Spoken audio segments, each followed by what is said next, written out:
was identified as mentally retarded, put back from the 5th grade into the 4th grade, and stayed in that category until I got out of high school.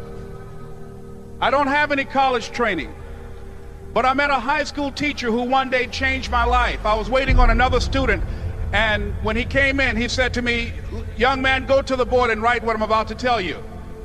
And I said, I can't do that, sir. He said, "Why not?" I said, "I'm not one of your students."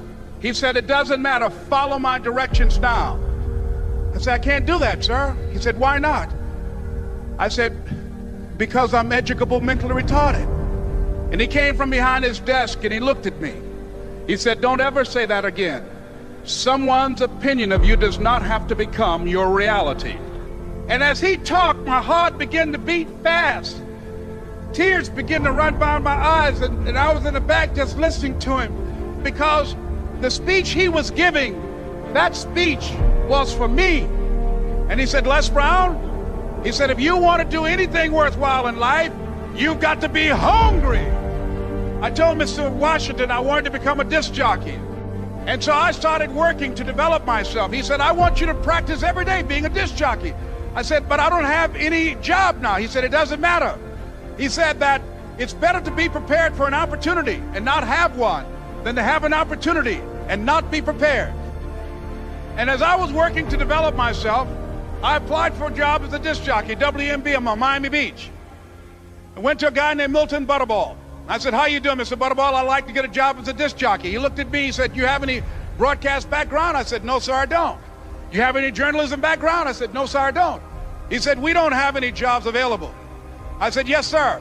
I went back to Mr. Washington and I told him. He said, "Don't take it personally." He said, "Most people are so negative, they will have to say no 7 times before they say yes." He said, "Go back again." So I went back again. I said, "How you doing, Mr. Butterball? My name is Les Brown." He said, "I know what your name is. What do you want?" I said, "I'd like to know whether or not you have any jobs as a disc jockey, sir." He said, "Didn't I just tell you yesterday we didn't have any jobs?" I said, "Yes, sir, but I know whether or not somebody got laid off or somebody was fired, sir." He said, "No one was laid off or fired. Now get on out of here." I came back the next day like I was seeing him for the first time. I said, "Hello, Mr. Butterball, how are you?" He looked at me with rage. He said, "Go get me some coffee." I said, "Yes, sir." And I went to get him some coffee. After a while, I would get their lunch and dinner, and I would go in the control rooms and take the disc jockeys their food, and I would not leave until they would ask me to leave. One Saturday afternoon, while I was at the radio station, a guy named Rock was drinking while he was on the air. I was the only one there, looking at him through the control room windows, walking back and forth, young, ready, and hungry. Pretty soon the phone rang, and it was the general manager. And I answered the phone. I said, "Hello?" He said, "Les, this is Mr. Klein." I said, "I know." He said, "Rock can't finish his program." I said, "I know." He said, "Would you call one of the other DJs in?" I said, "Yes, sir." I hung the phone up. I said, "Now he must think I'm crazy." I called my mom and my girlfriend Cassandra. I said, "Y'all turn up the radio and come out on the front porch. I'm about to come on the air." I waited for about 20 minutes, and I called him back. I said, "Mr. Klein, I can't find nobody." He said, "Young boy, do you know how to work the controls?" I said, "Yes, sir." He said, "Go in there and don't say nothing here." I said, "Yes, sir." I couldn't wait to get behind those controls. I put on an old Stevie Wonder record called Fingertips. I sat down behind that turntable. I said, "Look out, this is me, LB Triple P, Les Brown, your platter playing papa. There were none before me, and there will be none after me. Therefore, that makes me the one and only. Young and single and love to mingle, certified, bona fide, indubitably qualified to bring you satisfaction, a whole lot of action. Look out, baby, I'm your love man." I was hungry. I was hungry.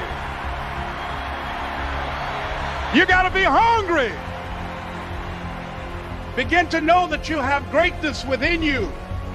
And if just one of you here begin to envision yourselves as being blessed and highly favored to reach your goals, if just one of you capture the essence of what that means, that you have greatness within you and a responsibility to manifest that greatness, that you can make your parents proud, you can make your school proud, You can touch millions of people's lives, and the world will never be the same again because you came this way.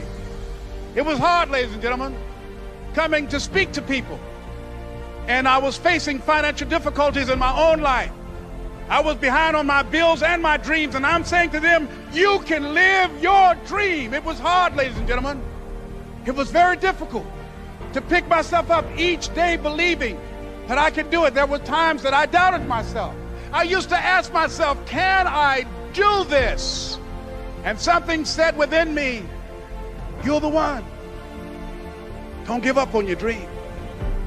By continuing to push forward, by continuing to run toward my dream, that one day I would have my own talk show. It's a long shot, ladies and gentlemen, from Liberty City, an abandoned building on a floor, never knowing my mother or father. It's a long shot. Being here with you today in this dome in Atlanta, it's a long shot. No college training, labeled educable, mentally retarded, but I kept running toward my dream. Don't stop. Don't stop running toward your dream.